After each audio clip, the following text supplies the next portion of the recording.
नमस्कार दोस्तों क्या आपके घर में, आपके आस पड़ोस में या आपके कोई रिश्तेदार मरीज है, वो बीमारी की वजह से या फिर बुढ़ापे की वजह से बिस्तर पे आ गया है और अब आपने उम्मीद छोड़ दी है कि वो फिर से कभी खड़ा हो पाएगा? तो आज का वीडियो आपके लिए।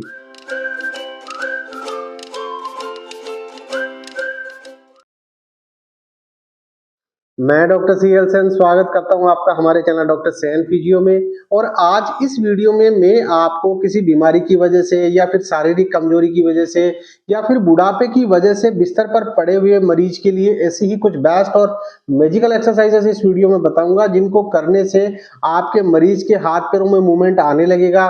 धीरे धीरे आपका जो मरीज है वो करवट लेने लगेगा और धीरे धीरे वो करवट लेकर बैठने लगेगा और फिर बैठकर वो धीरे धीरे खड़ा होने लगेगा और फिर चलने लगेगा।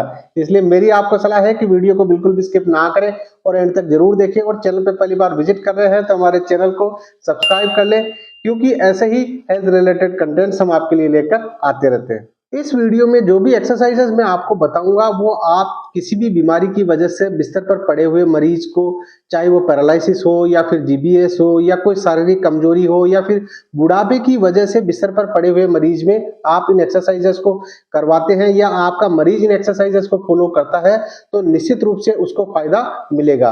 अगर आपके घर में भी या आपके रिश्तेदारी में भी ऐसा कोई मरीज है जो बिस्तर पर पड़ा हुआ है तो मेरी आपको सलाह है कि एक्सरसाइज शुरू करने से पहले अपने नजदीकी फिजियोथेरेपिस्ट या डॉक्टर से अवश्य कंसल्ट करें।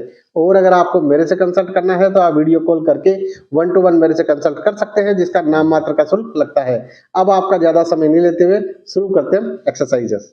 इसमें जो सबसे फर्स्ट एक्सरसाइज करेंगे फ्रेंड्स, वो करेंगे हम एंकल मूवमेंट एक्सरसाइज। और उस एक्सरसाइज को करने से पेशेंट के पैरों के अंदर जो ब्लड सर्कुलेशन है वो इंप्रूव होगा। और उस एक्सरसाइज को करने के लिए हम क्या करेंगे, हम मरीज के दोनों पैरों को इस तरीके से किसी मोटे तकिए पे या मसन के ऊपर हम रख देंगे और फिर दोनों पैरों को इस तरीके से पास में लेके और हम मरीज से बोलेंगे कि वो अपने पंजों को ऊपर खींचे और फिर नीचे करे। इस तरीके से ऊपर खींचे और नीचे करे। इसमें आप मरीज को थोड़ा सा असिस्ट भी कर सकते हैं।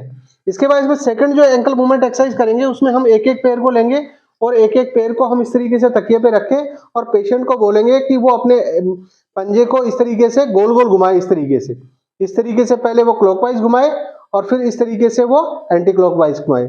और इस तरीके से हम इस एक्सरसाइज के सभी डायरेक्शन में इनिशियली 10 बढ़ाते हुए 15 और 20 रेपिटेशन तक हम इस एक्सरसाइज के कर सकते हैं। इसके बाद इसमें सेकंड जो एक्सरसाइज है फ्रेंड्स, उस एक्सरसाइज को करने के लिए हम क्या करेंगे, हम पेशेंट का एक पैर है वो मोड़ लेंगे। इस तरीके से हम पेशेंट का एक पैर मोड़ लेंगे और पेशेंट के हाथों को हम इस तरीके से क्लैप्स करवा देंगे, यानी जोड़ लेंगे। और फिर पेशेंट को बोलेंगे कि वो धीरे धीरे इस तरीके से करवट ले।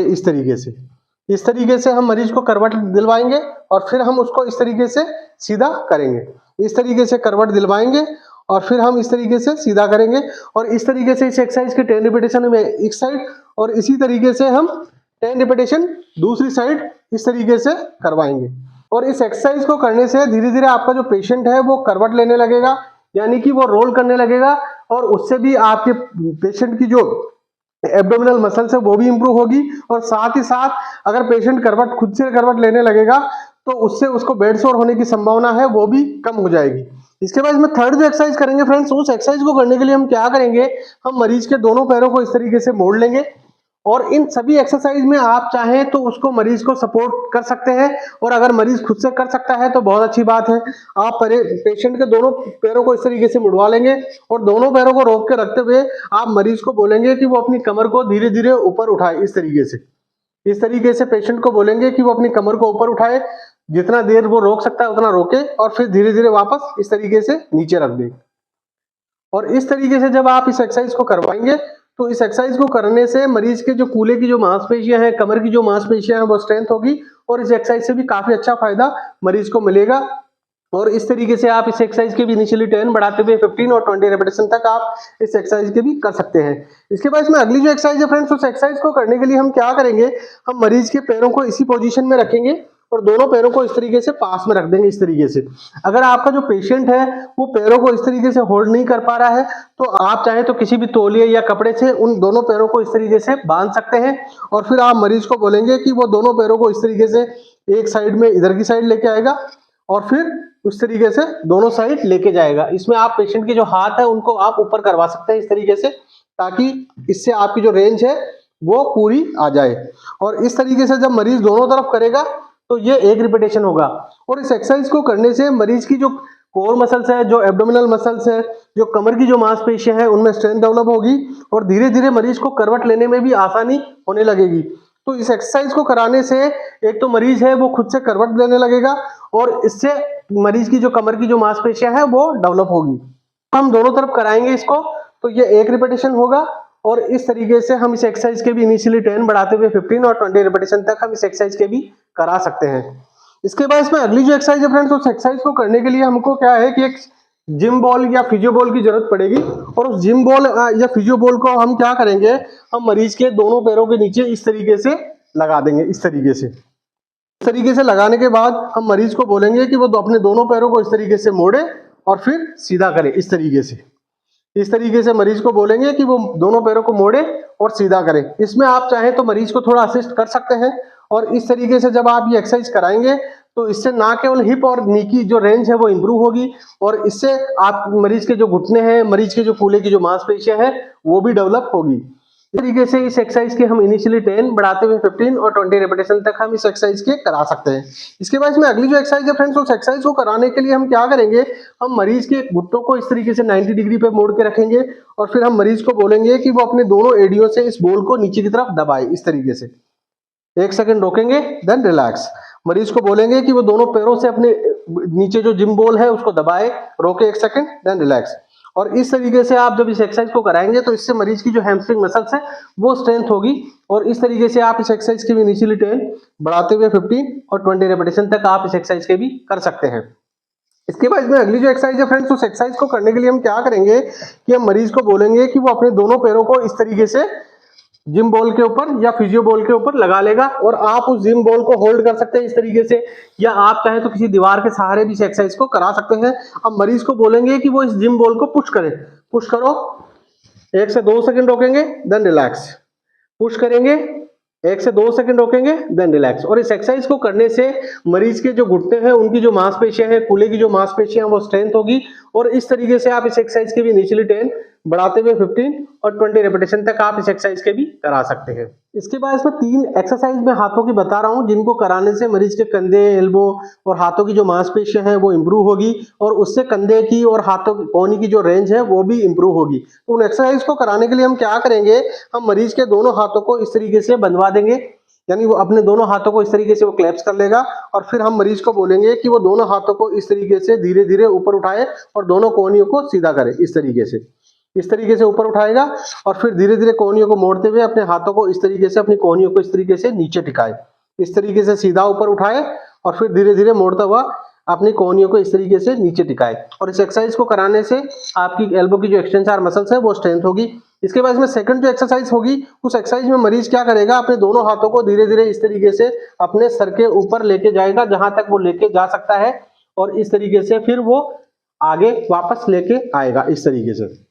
इस तरीके से दोनों हाथों को वो ऊपर की तरफ लेके जाएगा और फिर इस तरीके से वापस आगे की तरफ लेके आएगा। आपको ध्यान ये रखना है फ्रेंड्स कि आपको पेन फ्री रेंज में एक्सरसाइजेस करवानी है कि एक्सरसाइज कराते समय मरीज को दर्द नहीं होना चाहिए, उसको किसी भी तरह की कोई तकलीफ नहीं होनी चाहिए। इसके बाद इसमें तीसरी जो एक्सरसाइज करेंगे फ्रेंड्स, उस एक्सरसाइज को कराने के लिए हम क्या करेंगे कि मरीज के हाथों को इसी पोजीशन में रखेंगे और फिर मरीज को बोलेंगे कि वो दोनों हाथों को मोड़ते हुए अपने सर पे इस तरीके से टच करे और फिर धीरे धीरे अपनी कोहनियों को इस तरीके से सीधा करे। इस तरीके से दोनों हाथों को अपने सर पे टच करें और फिर धीरे धीरे अपनी कोहनियों को इस तरीके से सीधा करें। और इस तरीके से आप इन तीनों एक्सरसाइज की इनिशियली 10 रेपिटेशन, फिर बढ़ाते हुए 15 और 20 रेपिटेशन तक आप इन एक्सरसाइज के करवा सकते हैं।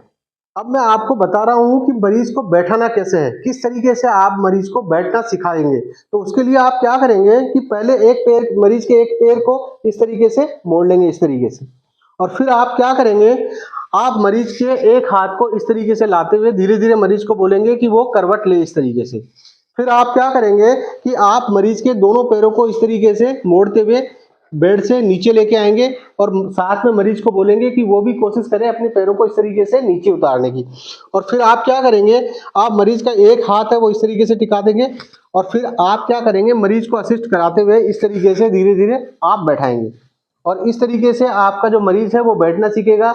और इसको आप एक्सरसाइज के रूप में भी फॉलो कर सकते हैं, यानी आप मरीज को इस तरीके से लेटाएं और फिर वापस उसको इस तरीके से पैर नीचे करके बैठाएं और इस तरीके से आप 5 to 10 रिपीटेशन एक साइड और 5 to 10 रिपीटेशन दूसरी साइड भी करा सकते हैं। और जब आपका मरीज है वो इस तरीके से बैठने लगे तो आप क्या करेंगे, मरीज के दोनों हाथों को इस तरीके से दोनों साइड करवा के और कमर को सीधी करवा के और मरीज को आप इस तरीके से बैठना सिखाएंगे।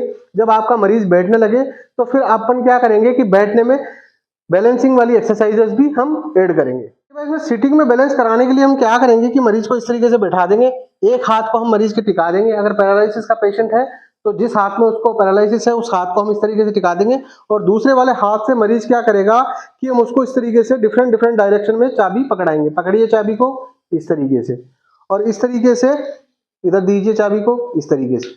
इस तरीके से जब हम उसको डिफरेंट डिफरेंट डायरेक्शन में चाबी पकड़ाएंगे तो मरीज की जो बॉडी है वो मूवमेंट करेगी और उसकी बॉडी को बैलेंस बनाने के लिए एफर्ट लगाना पड़ेगा। और इससे इस एक्सरसाइज को कराने से धीरे धीरे आपके मरीज की जो बैलेंस सिटिंग जो बैलेंस है वो इम्प्रूव होने लगेगा। और इस तरीके से आप इस एक्सरसाइज को भी आप पेशेंट को करवा सकते हैं और इससे भी मरीज का जो बैलेंस है वो इम्प्रूव होगा।